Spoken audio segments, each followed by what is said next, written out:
gece onu gezip aramışam. Kapı kapı küçe küçe düşünürüm içe içe. Onu salıp yüreğimi sıxanaya. Axı belə hara gedir axırıma çıxanaya. Göz üzümə baxanaya. Gizlincə aranı vurub bizi ayırıb, məni bir yana çəkib atıb o birini bir tərəfə.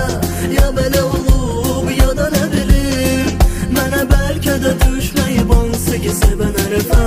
Götürün içək bunu şərəfə.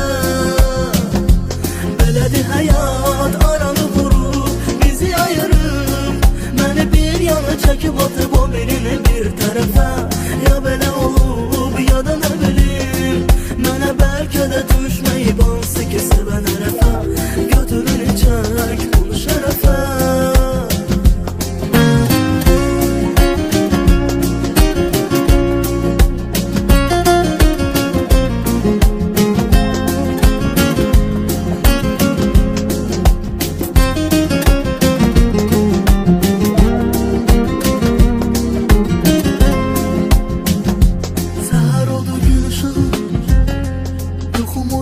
Gece onu gezip aramışam.